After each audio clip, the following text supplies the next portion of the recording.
I'm Bronwyn Williams, and this is the small print where we try and unpack civil society into bite-sized chunks to make it easier for people to become more engaged citizens in the society to be living in, both in the domestic front and in the international front. And today I've got with me Brent Meersman, who's just written a book called Rattling the Cage. So Brent, if you don't mind introducing yourself the way you want to be introduced. Well, I'm a writer and I've been around for a little while, so I think I have some benefits of hindsight, and that's the book. And I've been busy rattling the cage.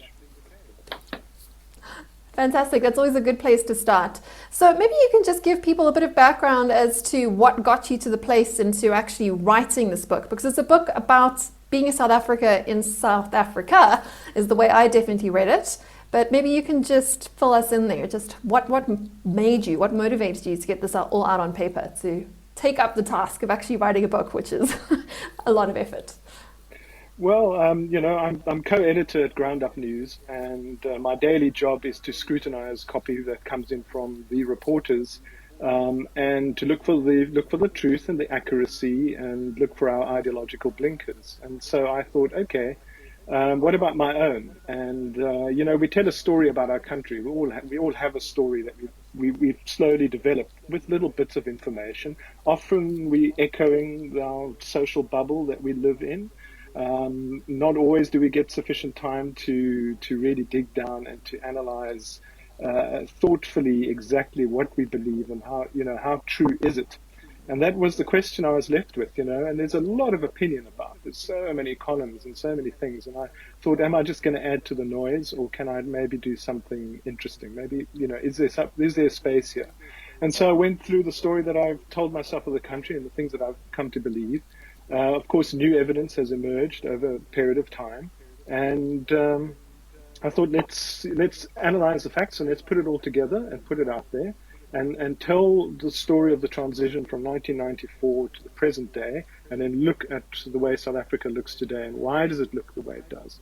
Because there are many competing narratives, and it's a noisy democracy, and it's a we've all got opinions on things, but I wanted to be sure for myself that I was at least getting some things right, and then also by putting it out there in a book, I welcome criticism and I welcome other dialogues and people that can then challenge what I've put out there now and say to me, actually, hang on, have you thought of this? Maybe you haven't got that quite right. So that's the process. It's my contribution to that dialogue of trying to understand South Africa and trying to understand why, after 27 years of democracy, we look the way we do.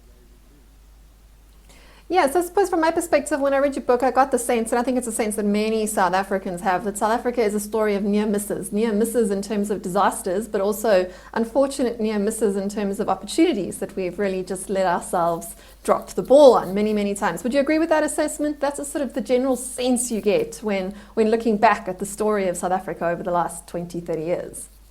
Oh, yeah, no, there's been lots of missed opportunities, and yes, lots of balls dropped, that's for sure. But also a lot of things could have gone a lot worse that haven't.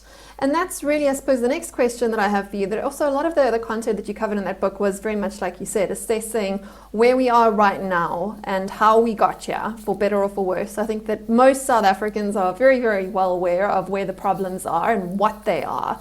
But the real question that comes after that then is, what can we do about it? What are the low-lying fruits, the low-hanging fruits, and what are the big opportunities that we have to make sure we don't drop the ball on? What are the things that we can't afford to miss at this point in time? And that was almost where you kind of left the reader hanging. And maybe you didn't want to commit yourself to printing any of that, but let's start there, and then we can backtrack a bit into a bit of the detail that you did cover in your pages. If there was one or two things that you believe that we have to get right, that we cannot afford to drop the ball on, a ship that we cannot afford to miss this time around, what are those for you, particularly at this point in time in 2021?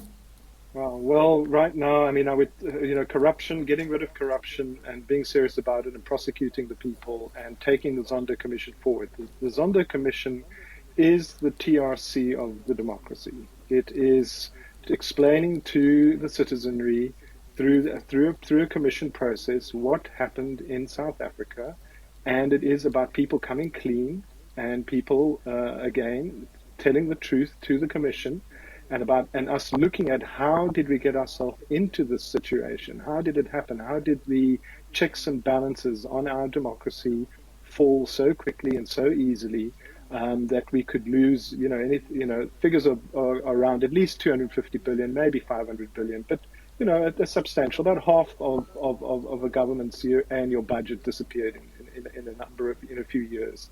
And it's apparent, and you can see the damage that has done everywhere in the society. So coming out of that is Zondo, taking the Zondo Commission forward, and hopefully serious recommendations which will affect the way Parliament operates, and the way our Chapter 9 institutions operate, and the various organs of state and how they interact. So that's we dropped the ball with the TRC. We can't drop the ball with the Zondo Commission. And I would say the principal thing is that the only way we are going to guarantee progress in South Africa is if we shore up the independent institutions that we have. And that is, things like the public protector, the independence of the courts, the prosecuting authority, the intelligence services and law enforcement, and the courts, getting them more efficient. So there's all these various, and there are more, and parliamentary oversight, etc. So those are the things that the organs, the independence and the constitution, the strength of those constitutional bodies, that's our prime focus. On the economic front, I'm convinced that the basic income grant is actually not even an option anymore. Is the only option. It's not an option to not have the basic income grant. That is going to have to happen. And I think we are not going to be living in a country that any of us want to live in if we don't do something like that. And it's might not be ideal, and maybe it's not forever. And it is a risk. It is an economic risk. There's no doubt about it. But we're going to probably just have to. I think we should take that risk, because not doing it, I think the country is in serious jeopardy.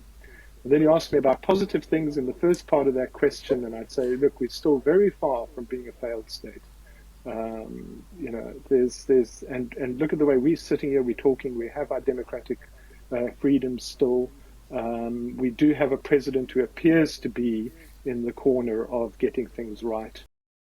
You seem to freeze there for a second, so I don't know if you want to, where we lost you there was when you said we do have a president that seems to be getting things right, which I think could be quite a controversial statement for several people. Why would you say that the president would be getting, or is getting things right at this particular point in time? Because I think there's many people across the political divide that might disagree with that statement. Yeah. Yes, I know, and I'm hoping that basically Ramaphosa is by and large generally being underestimated, and that things are moving. The fact is that the Zondo Commission is still standing, and that it is there. Somehow he managed to get the entire ANC caucus to vote to have the committee established to look into the public protector. That's no small thing, and that hasn't happened before. No motion brought by an opposition party initially has ever been supported by the ANC. So that was an interesting development. But there are obviously, I mean, I can list another 10 worrying signs at the same time. But the point is that he has made it through. He is the president now, against one would have said against the odds. So those are the kind of positive signs that I do see. Of course, I do see the other side as well, but I'm banking on that he's being underestimated. So let's see. That's a good place to start. But also just to pick up on then what you were saying about the Zondo Commission and its parallels with the TRC, I think that's an interesting point to unpack a little bit, because I am sympathetic to the arguments that you made in your book, and that the Truth and Reconciliation Commission went so far, but perhaps didn't go far enough. We had a fair amount of truth, not complete transparency, as you do point out, but there was truth, but there was probably less reconciliation than was required. And that has really sowed the seeds, like we say, every revolution sows the seeds of its own unraveling in the future. And what the Truth and Reconciliation Commission did leave us with is a lot of unresolved issues in South Africa. There was no punishment and no retribution, even if there was some reconciliation for the crimes that were committed, and even the crimes that weren't aired in the actual commission. There was a lot of stuff that is still buried. And there is a sense generally of unfinished business. And this, of course, sets up huge cancer in the underbelly of society, in that essentially when you're not punishing one cohort of leadership for dire crimes, you are almost justifying or enabling or legitimizing the so-called lesser crimes of future leadership cohorts. And that's exactly what we're seeing. How can you call the corrupt who are stealing food from babies' mouths to account when you did not call to account people that perpetuated, literal crimes against humanity? How do you even compare the two? And how do you come back from that? Is something like a Zondo Commission not just going to kick that ball even further down the road, or to further sort of lower the bar on what acceptable leadership is, if the Commission is really just a truth-airing sort of ceremony without any actual, repentance or comeuppance that is going to arise from it? And how, again, can the Zondo Commission legitimize any sort of punishment when it has not legitimized punishment for much greater crimes, or at least the South African society has essentially accepted forgiveness rather than retribution for much greater issues? How do you reconcile this, and is there any way forward without perhaps going back? Let me leave it with you there.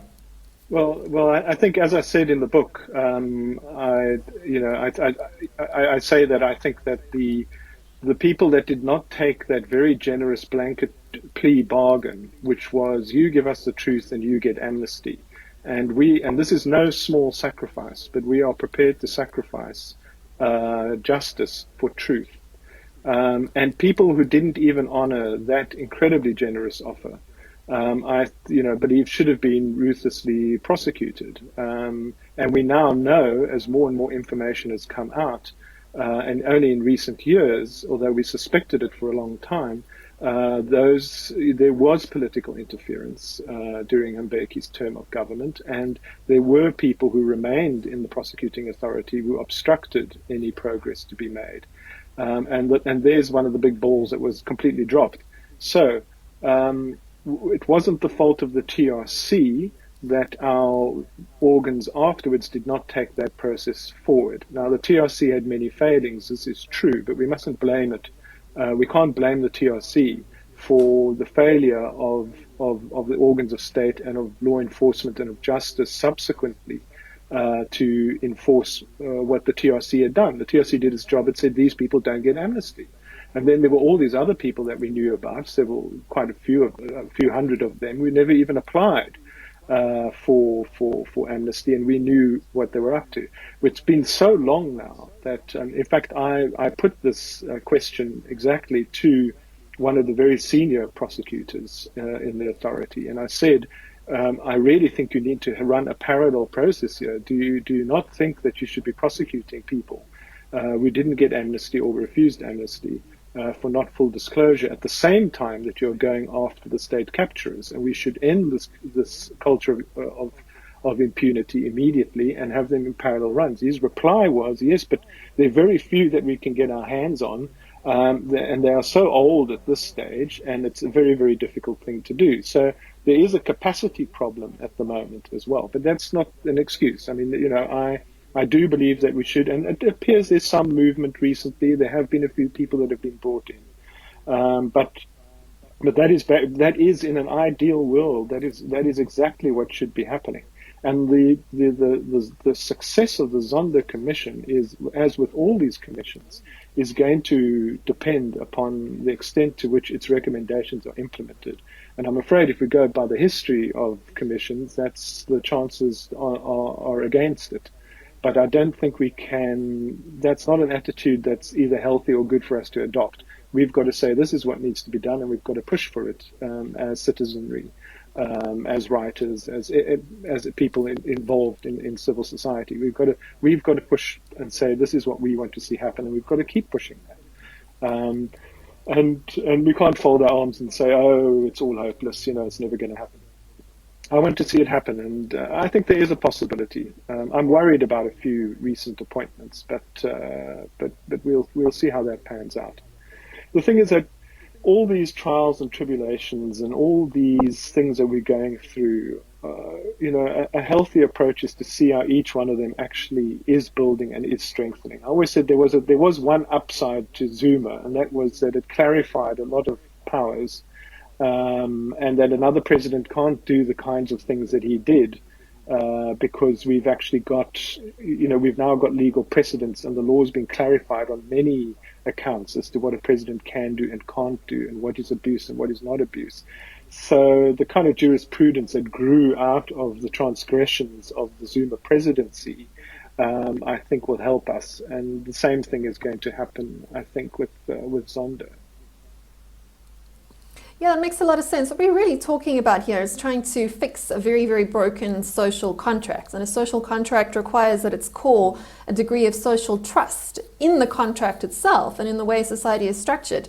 So talking about these commissions is, of course, one side of things. It's trying to heal those deep, deep hurts and to come up with a new, basically, piece of paper to say this is the way we can move forward, drawing up that new contract. But it also requires funding, which you were touching on a bit earlier when you were talking about the basic income grants and all the rest of it. Because when you're talking about a nation state and the democratic social contract, it's essentially, a protection deal, right? The people that can afford to pay taxes, and in exchange, everyone else gets some security. So we give up some freedoms, and in exchange, we get sort of some free stuff. But we've got a bit of a problem here in terms of funding that. Because not only do we have like a century plus a whole lot of that, of complete exploitation of vast parts of our society that needs to be somehow sort of compensated for. But also we quite frankly just running out of money, never mind running out of other people's money, we're running out of our own money. So there's very, very little ways that we can actually think of to actually fund these sorts of things in a sustainable way that won't end up inadvertently creating even more problems for that social contract that is already only paper thin. And things like basic income grants are wonderful ideas, depending on who you are and who you speak to and what your personal opinions are. But essentially where they've worked, there are places that have had things like sovereign wealth funds set up. The only real life examples that have had sustainable rollout are places like Norway or like sort of small parts of Canada and Alaska that have wonderful natural resource endowments they're able to tap into that are essentially costless to the going concern that is the economy, that have been set up to fund these endowments. They're almost like luxury purchases. And we're a developing economy. Can we have sort of, first world safety nets on a third world budget? And it's a very hard question to unpack, because where we are in a developing nation are the places that require more social security and more welfare entitlements, but at the same time you've got far less money to fund it. And I have definitely raised a few of these issues based on my work in the sort of economics and future space on how these things are only made more difficult these days with the way technology has, enabled capital outflows. So, people that don't want to fund a social contract can leave quite easily, both physically and fiscally speaking. Do you have any tangible sort of insights as to how we can fund these sorts of things in a sustainable way? Because on the one hand, they're essential if we want people to buy into the social contract. On the other hand, if they're financially unsustainable, then are we just setting another generation up for failure? As we all know, sort of happiness is that difference between reality and expectation. And isn't it very, very dangerous to be setting expectations that we're simply not going to be able to fulfill in 5, 10, 15 years' time? Or do you have a different view? Look, I take on board what you're saying, and the situation that I'm in is that I've been struggling to try and get out answers from the economists that are the proponents of the basic income grant, and trying to get from them proper costings and proper data, and that has been quite difficult. That I, as a government, I'm not quite sure how confident I would feel, on the data that is coming out, in order to roll out something like that. I do think that there is room to explore. There's certainly room to explore new monetary policy, which has been interesting. And I did have an interview with the governor of the Reserve Bank, And he was saying that inflation doesn't seem to have been the kind of problem that one would have anticipated. So that's a whole other debate. And I know that there's certain economists around the world that are getting incredibly worried now about inflation. And, once it starts, it can move very, very quickly up.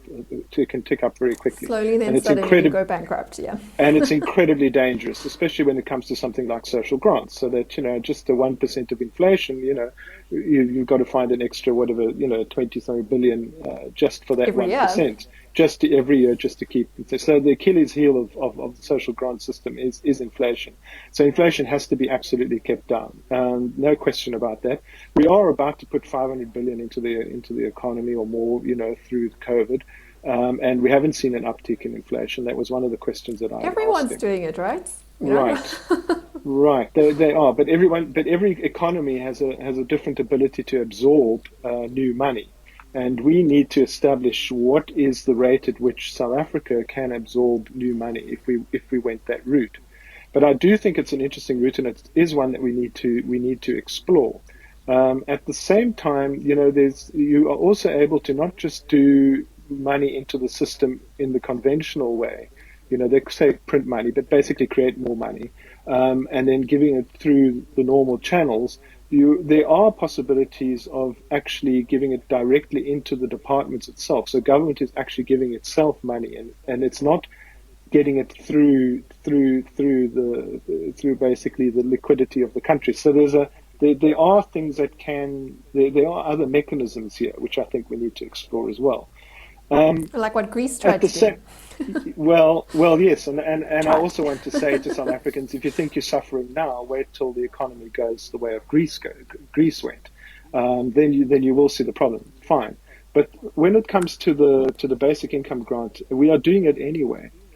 If you look at where we started with how many social grants there were, and if you look at where the social grants are now, and if you aren't creating any unemployment and you have no other answer, you're going to have people starving to death and dying on your streets and malnourished. And, what are you going to land up with? So it's almost like you don't really have a choice. And I feel that and this would be hugely unpopular, but basically it's a redistribution within the redistribution of the social grant as it stands, where you would basically have only the basic income grant and you would not have all the other social grants. That money would be redeployed into the basic income grant. And you'd probably that's what these things are supposed to do. Yeah, but I mean, in theory, a universal basic income should reduce that deadweight loss, not an additional. Yeah.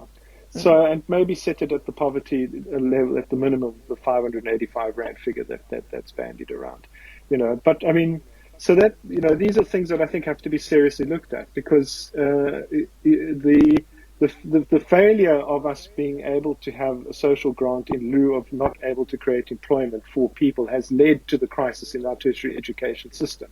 That is why, that's the first consequence. The universities are collapsing because there is no support after you turn 18. I mean, it is one of the underlying economic currents that has brought about the Fees Must Fall movement. That, and the consequences, I think, are going to be severe for tertiary education, and we're going to watch one thing go after the other. So that's why I think that I'm not quite sure what the options here are.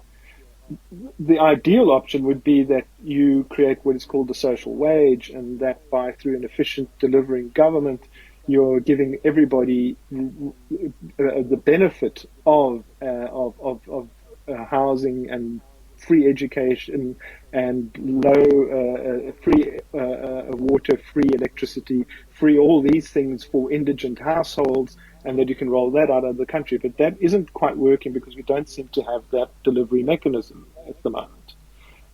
So then maybe the option is money straight into the pockets of every individual. But these are all things that I think need to be explored, and I'm not, and that's, the book. There was one review that criticized the book for not proposing solutions, but I never ever saw that as my role. My role, and in fact, one of the early reader reports when I put from the publisher was, give us a good analysis. That is your job. Analyze the situations. You can make a few proposals, but it's not your job to solve the problems of the country. That's not the book you're writing. So in fact, the number of areas that I wrote about solutions I took out of the book, and in fact, I didn't write about the basic income grant. in Rattling the Cage. Yeah, exactly. I mean, like someone's got to sort of map the territory before you can figure out what is going to be the best solution. And that's obviously, or very often, what real problems are when you try and solve these messy problems. As we all know, as citizens of planet Earth in the year 2021, after living through the governmental monumental mess that has been sort of COVID pandemic management, if we don't understand what we're doing, all too often interventions can end up causing more harm than good, which is why you have to have a very, very good understanding about what the real core problems are. So I do want to come back to that social sort of contract idea, just ask a couple more questions there, and then we can go into, as you were picking up on how pivotal the universities are in the current situation.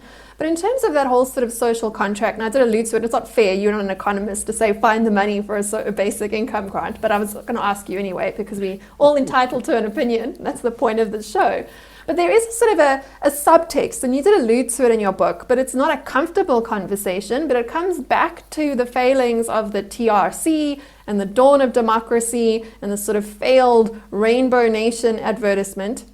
And to my point that there really was no retribution. There was no sort of punishment for the crime that took place in South Africa. And these sort of ideas have been sort of popping up a lot more recently. Things like, should we have had back in 93, 94 a reparations tax like what Germany did at the end of the Second World War? Should there have been some sort of punishment for the general population, or if not punishments, at least a sort of olive branch to extend across the divide between the beneficiaries and the people that had been exploited due to South Africa's very, very messy past? And that would have made sense back then. I think I probably would have been a supporter of that, because it would have been a sort of a point in time to say this needs to be paid for. There's a debt to be paid, but we don't want to push that debt onto my grandchildren and my great grandchildren. There's got to be some sort of payback so we can move forward. But because there has been no payback, all these other sorts of things like demands for free tertiary education become legitimized because people have been left so far behind. And it doesn't seem necessarily so practical to do it now, because most of the greatest sinners have either immigrated or passed on or too elderly to actually sort of feel any sort of punishment from that sort of pain at this point in time. But these ideas are being floated around again right now. So I wanted to ask you, do you think it is something that we can look at sort of retrospectively, or has that ship sailed? It's just no longer a valid idea because now the wrong people are going to be punished and the wrong people are going to be rewarded, and we're too far down that road. So that's the one part of the question. Before you answer, I think there's some other ideas that have been floated around that could be a sort of compromise on that, to look at the current beneficiaries of the current mess that is South Africa, but also as potential ways to fund nice things like basic income grants, nice things that we simply can't afford and we can't even keep the lights on, for more than sort of 20 hours a day, on a good day.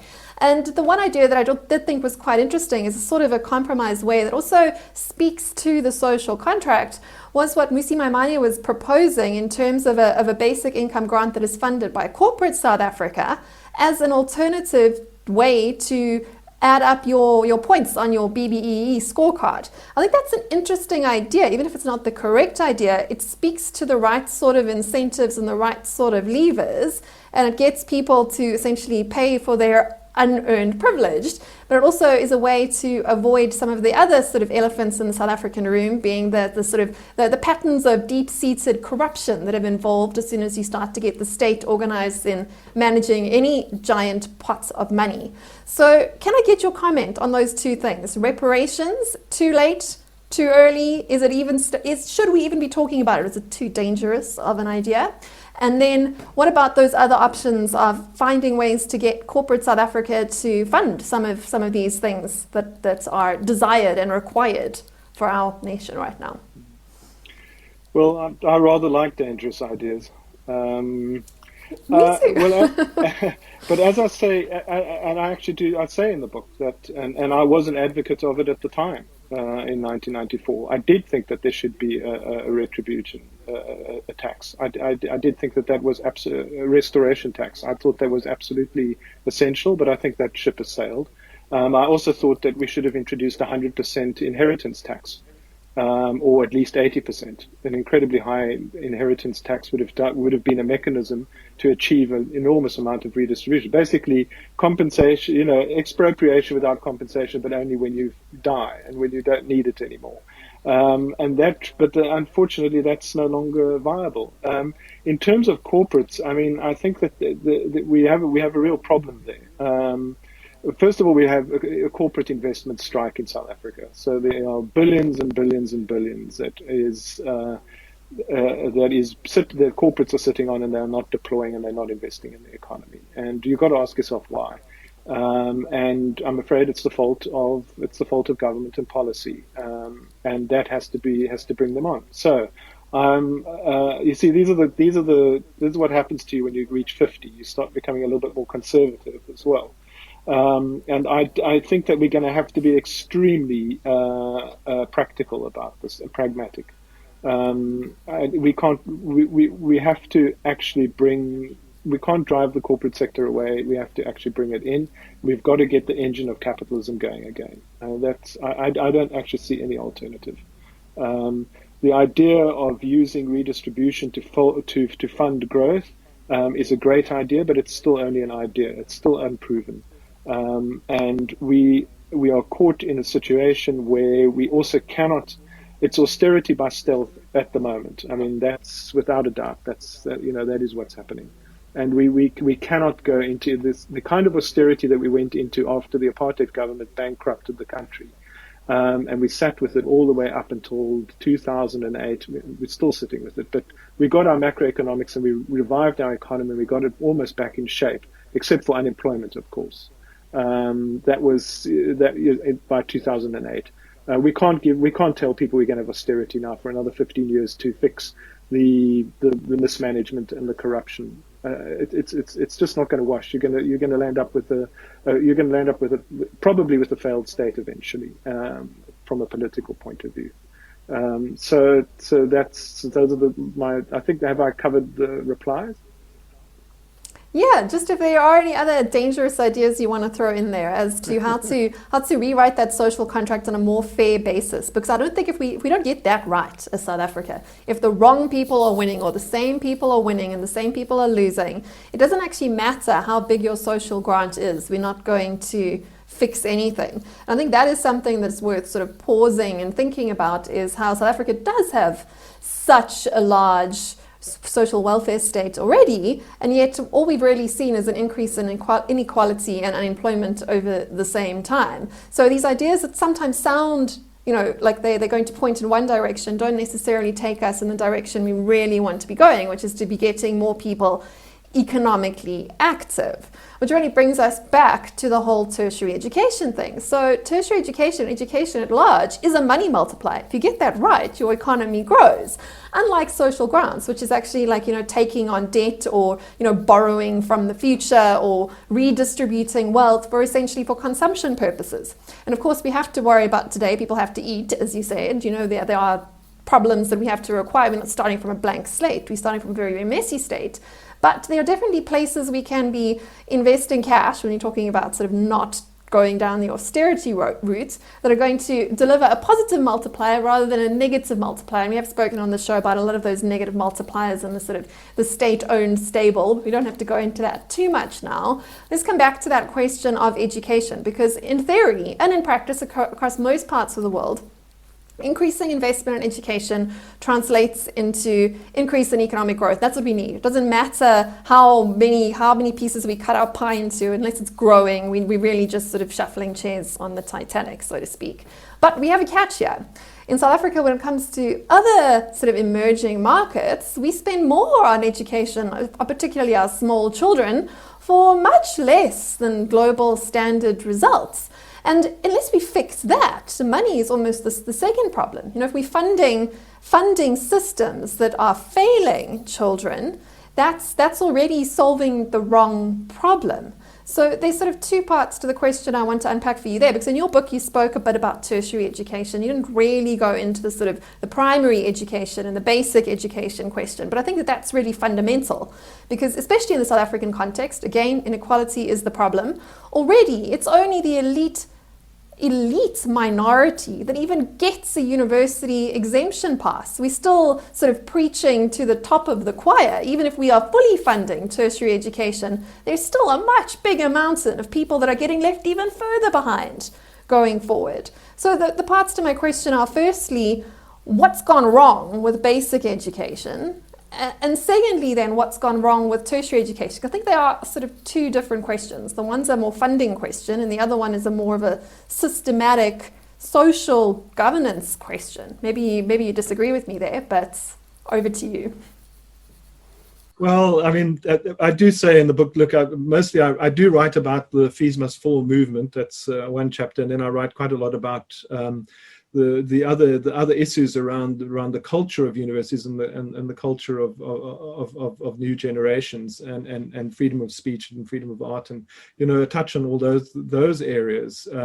But as I say in the book, that there's no doubt in my mind that the only way to educate the country and to move progressively forward, it will be a matter of us funding more early childhood development and getting the schools in shape. That's fundamental.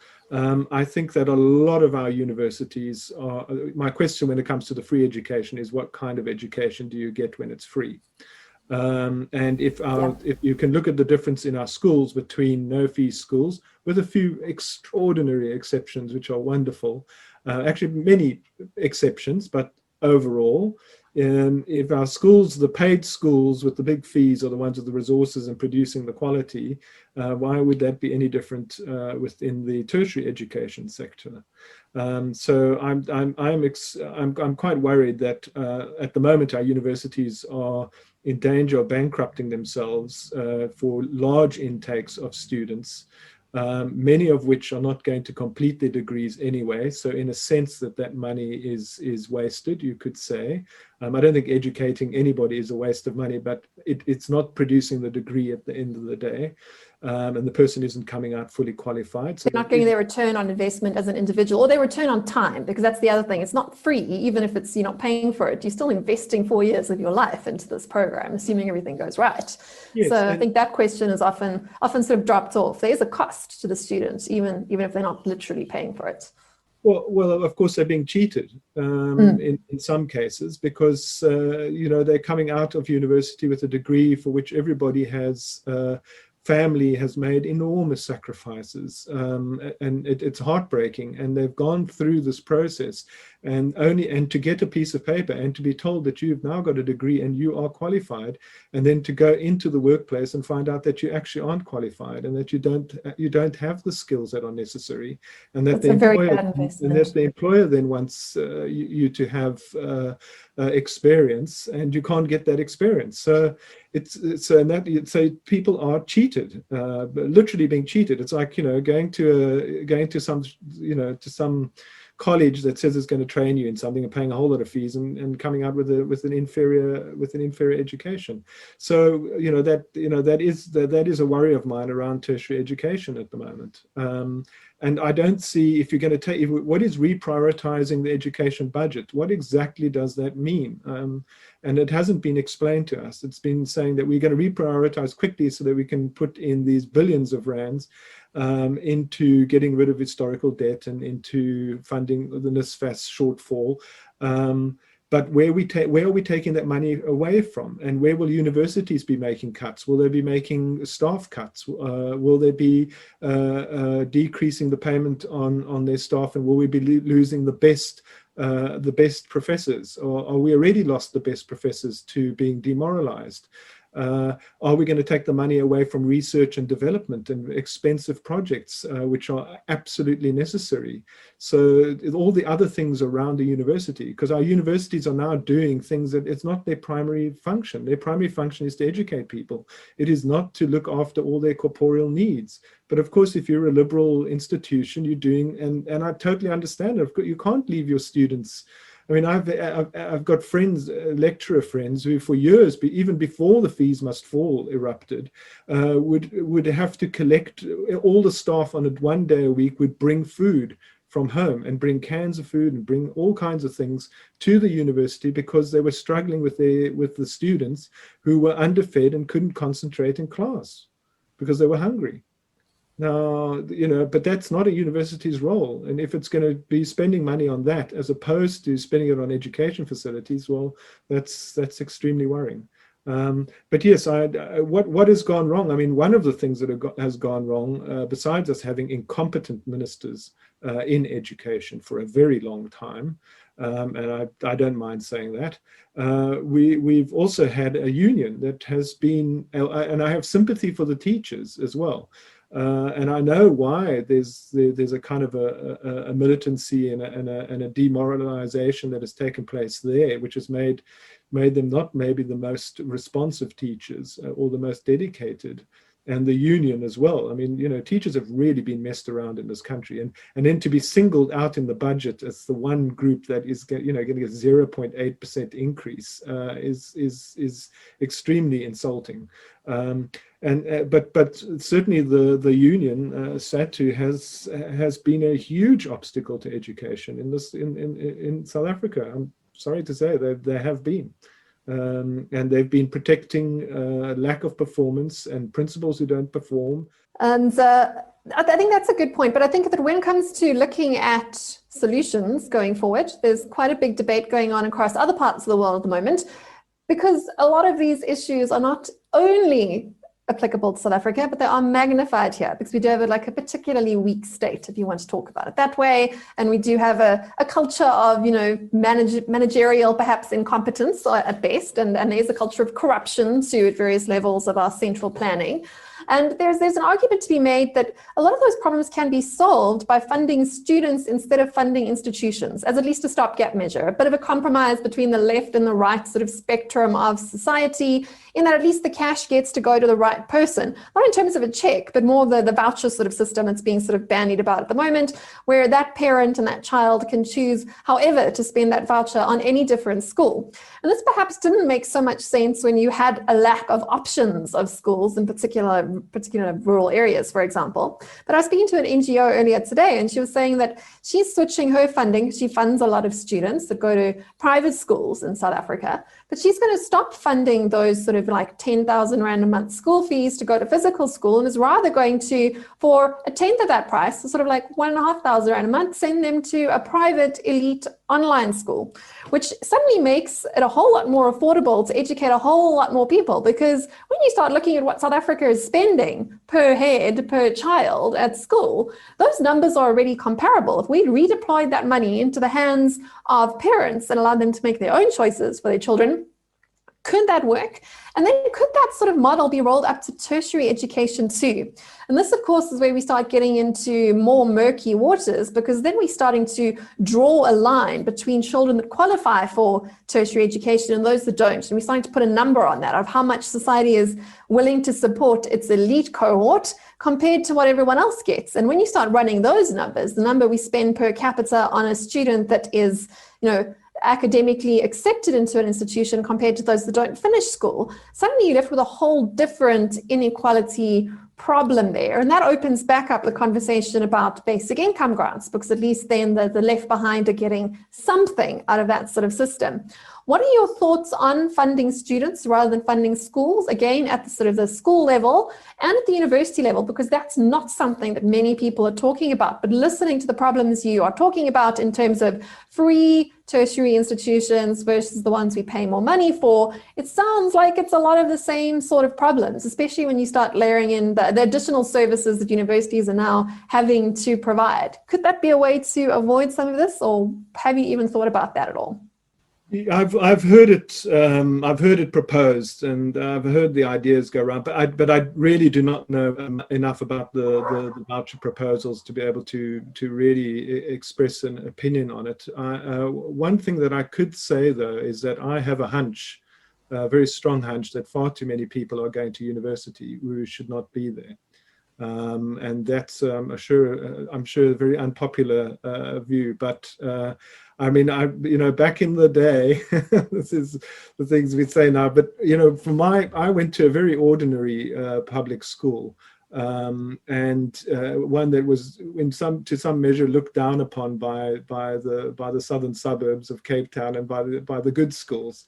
But I got a very solid, very good education, actually. Within the context of apartheid, politics aside. And I came out educated from matric. That would equip me and allow me, whether I went to university or not, to further myself in all kinds of ways. And I'm not quite sure that our matrics are coming out of school with an education, especially if they just scraped through on a pass or something. I'm not sure to what extent that they are in a position to improve their lives and go into different kind of areas. Now, going back to my class, I think we were 6 classes of 30 students each, about 180 in my matric year. I think only about 10% of us went to university, maybe slightly more. And these days, if I look at the total numbers, it seems to be much higher. I'm not 100% sure of that figure, but that's something which we would need to look at. And we know that people are arriving at university underprepared. That we were underprepared, we felt we were, but in no sense were we as underprepared as many of the matrics, even with the matric exemption that they're currently getting at basic education are. So that's, should we not be also putting less emphasis on the universities, maybe have less universities and have far more colleges and far more really, because the TVETs are being left behind, and maybe they are more essential to the kind of match we can make between our economy and our labor force.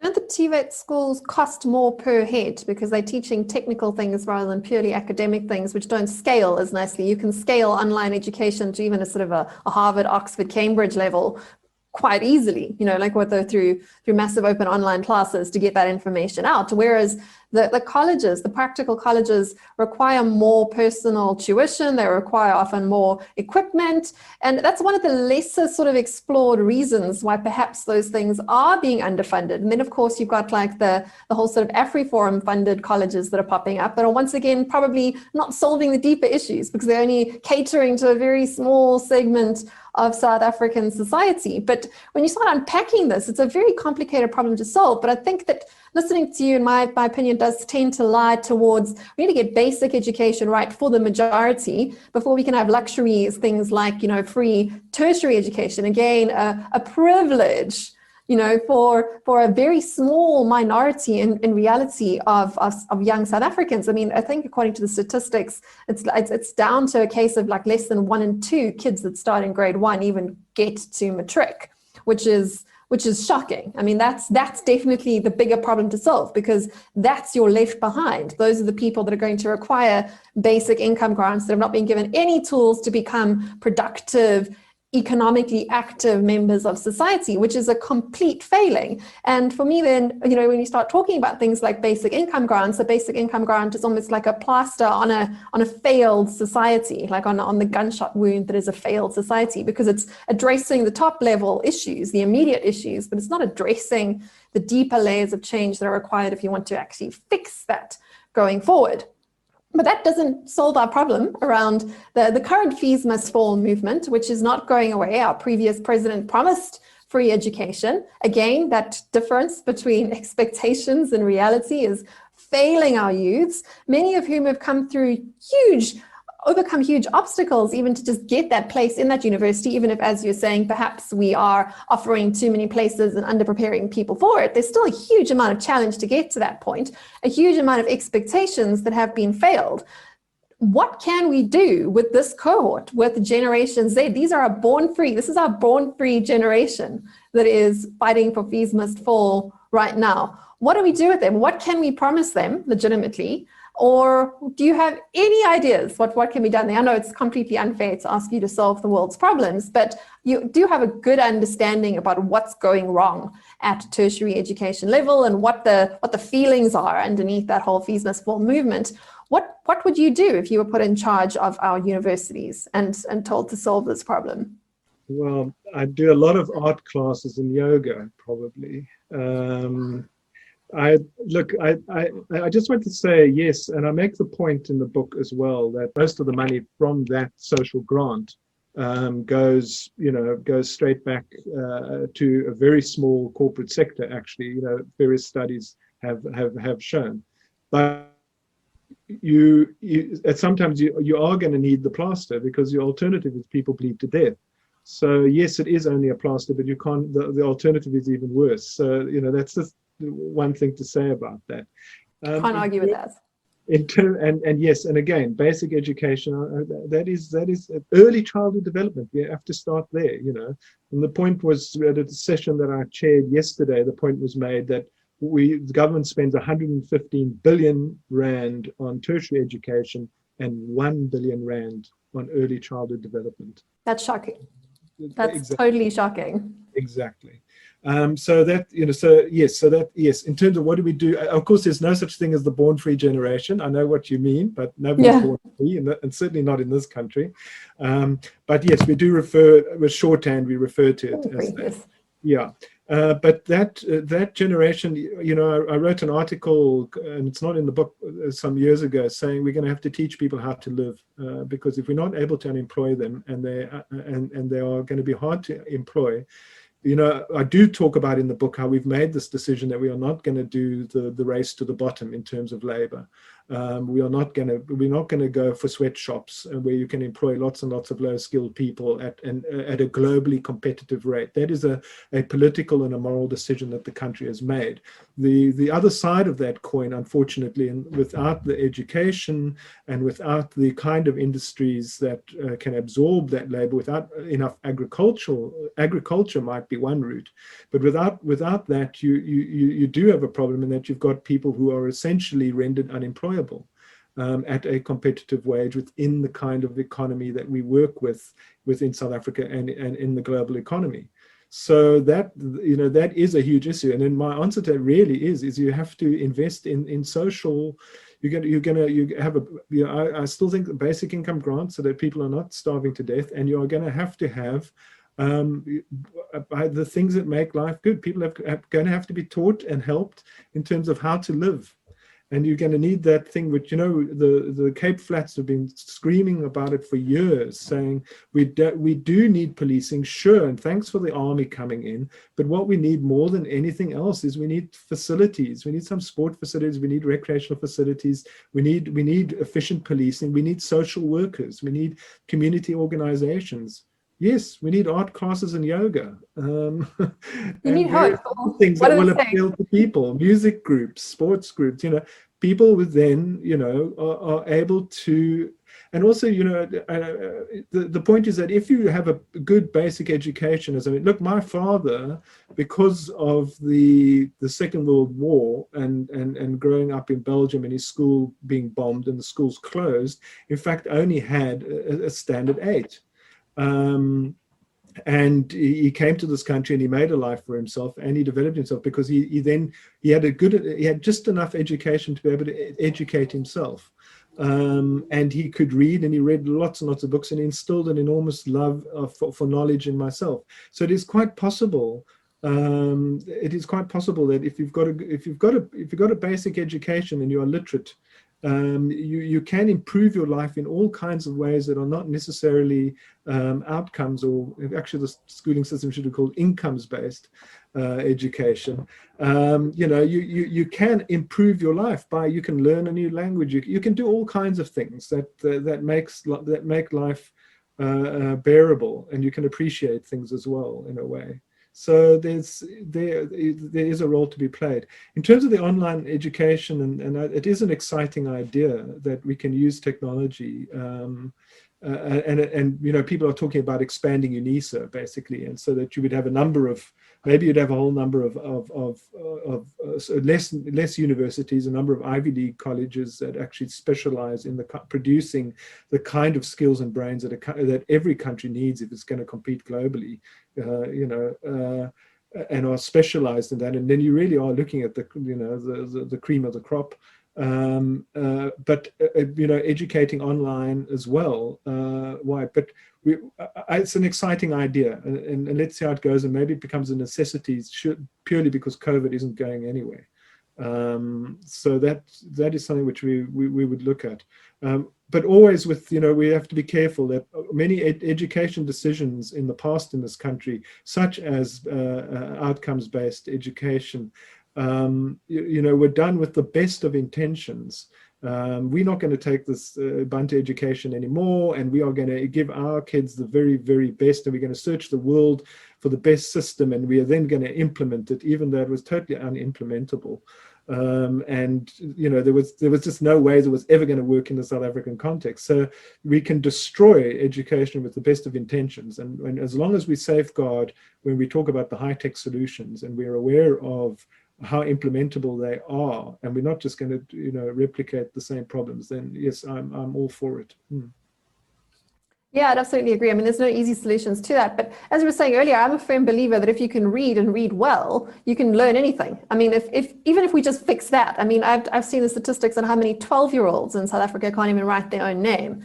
I mean, if you can't do that, you're never going to be able to learn anything. But if you can read, you can literally teach yourself anything from an actual skills-based perspective. However, you might require then expensive education if you want to be part of the body of creating new knowledge, which is another thing we need to sort of separate, particularly at the tertiary level.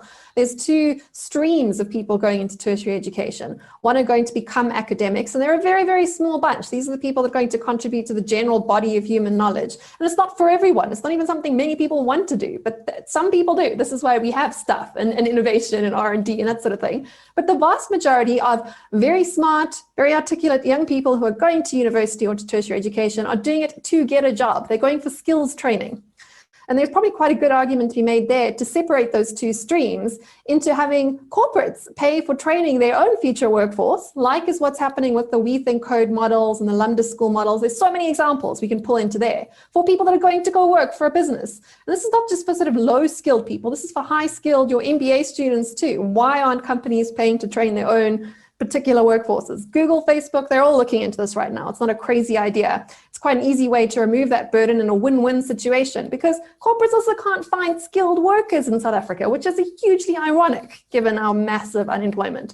On the other hand, then it makes a lot more sense to focus state-based funding in research and development into the knowledge side of tertiary education. That can be done a lot better, creating that sort of like Ivy League that you're kind of talking about there. So there's an opportunity to sort of separate there too. That still doesn't solve the problem of our fees must fall graduates on the ground right now. And I have kept you quite long this evening, but if you were able to say something to the leaders of the fees must fall movement who are on the streets right now today in South Africa, what is the best wisdom that you can give them? I mean, you're obviously a hugely empathetic person and you understand a lot of their problems, but we've also articulated a lot of the reasons why a lot of their expectations are simply not going to happen for their generation. How would you address them if you were given a megaphone and got to go down on the ground in front of them today? Oh, it's not my struggle, and I would never presume to do that. But I suppose what I would say is that, closing. First of all, don't play politics. The political game, you just turn yourself into pawns for somebody else's bigger project, and it's very worrying. How that is playing out at the moment with this particular round. It took a while to seep in the previous fees must fall, which was very, very clearly and apolitical, and there are very worrying political machinations and local elections coming up, which I think are playing a role in the current round. So that would be the first thing I would say. And the second thing I would say is, do the homework. Get it together and start looking at the funding and look at all the options that are open there and be realistic and make it an incredible research project and put together a policy paper, a solid, documented one, costed, worked out, do all the literature, do the research, and go and come with such practical and proposals that they are going to be very difficult for government to say, no, that won't work, because you're going to prove your case and you're going to show them how we can do it and how's the best way that we can do it. And that's just part of, how a democracy should work anyway, is that, the principle that the Ubuntu is basically the law of the Constitution, nothing about us without us, and that we need to be consulted at every step, and especially with any policy or major legislative decision that is made that is going to affect our lives. And so the students need to step up to the plate, and they need to brief the parliamentary committees. They need to take it to the ministers. And that's what I would do. Is I would create think tanks, and I would enlist the help of the VC. I wouldn't be throwing water bottles at him. I would say, yeah, explain to us how this whole system works and your problems that you're having. Because the VCs all over the country, we've been shouting about the fact that the fees were too high for students and that it was going to come to a crunch, and they've been doing that for a decade, and they were ignored. So, to some extent, the VCs they're on the side of the students, but there becomes this kind of fixation on these figures, and then burning libraries, all these things. None of this is going to help. It's not going to help you. So that would be my pep talk. Is put together the case and make it such a good, convincing one that government has to move in the direction. And take off the ideological blinkers as well, because I don't think the problem is not going to be solved this way at the moment. It's going to be a systematic approach, and it's going to require everything from loans to outright fees. There's no reason why the rich shouldn't pay. Why should the rich now get free education? Just more inequality. And how are you going to help the missing middle? And what are you going to do? And there are lots of good ideas out there, and there are lots of examples in the rest of the world, and good examples that we could learn something from, and lots of bad examples like the United States of America. Perfectly bad example of how to fund tertiary education badly and create these huge unmanageable student debts where people go into life starting with $100,000 or $200,000 that they owe. So let's look at all those, and there are lots of other proposals in terms of funding, and start with the kids now. Is there not 1% of the salary that needs to be put aside from now for the future? So, there's all kinds of systems. And then, I quite like the idea of community service as well. That once, like, you're a doctor or a teacher, or you're qualified as an engineer, or in any of these critical professions for the health of the country and to make progress, that you have to work at a very low salary for the state for a number of years straight afterwards. So except when the community service pay is greater than what you could earn in the private sector, which happens with a fair amount of those examples you just listed. So I can't help my eyebrow from raising somewhat when you bring up that point. In principle, again, sounds great. Well, I did not say that you'd go out of university graduate as an engineer to work for the state at a high salary comparable to other people that are working as municipal engineers or whatever. That's not what I said. I said you'd go into a job at a low wage for the state. Yeah, and I know what you said, but in reality, like in many professions that do have community service, that starting wage might be higher in the public sector than it is in the private sector, which kind of is the opposite of being community service. Then it becomes literally a gravy train. Like you're not actually giving anything back if you're getting more than you would on your own. Which is, I know that's perhaps an unfair point, but this comes back to the conversation around how incentives are everything, and how it's the execution, and you have to have trust in these systems. You have to manage them to actually get them to work properly. But your general advice there, saying to people, if you don't like it, you need to do something about it, because otherwise this train just carries on rolling and the same gravy keeps on getting poured over the same dinners. It's not going to get resolved unless ordinary citizens and ordinary consumers actually become proactive about hacking this democracy, to put it very bluntly. No, that's a good way of putting it, and that's a kind of project that students could learn more from, because it's a practical, real thing applied to their lives, applying actual theory to policy and to their lives, and finding out how all these systems and everything works. I mean, that's, I think that would be, anyway, that's what I think they should do. Make the case. The case is not made through closing down the university. In fact, as a working class boy at university during apartheid, I admit that I was very careful of getting involved in the struggle initially, because I was the first person in my family to go to university, and my absolute concern was to get my degree so that I could then help my parents and that I could then help my family. And I'm sure that there are many students at the universities in exactly the same situation that I was in, who are being stopped from getting the education, might be missing their chance. Stopped on two fronts. One, struggling with the fees, that's true. But even if they've got the funding, they've got the NSFAS and they want to learn, being prevented to do that. So that's also a consideration. Very good point. I don't have any more questions for you for today, but thank you again for coming on the Small Print. And you want to show your book again, Rattling the Cage. Hopefully we've rattled some people's feathers today. We have at least covered a few dangerous ideas. We could have been a lot tamer, but I definitely recommend that you give it a read. Don't necessarily have to agree with it. I certainly didn't agree with everything in it, but I think it raises all the right questions and it opens all the right conversations. Because as we've been saying today, if we don't get involved in fixing this as citizens of Spaceship Earth, then this is not going to get fixed. It's only going to carry on the path that we've set it on, because people will follow the incentives that have been laid out in front of them. But Brent, do you have anything else you want to close off with today? I just want to thank you very much for the time. Thank you. Thanks, Bronwyn.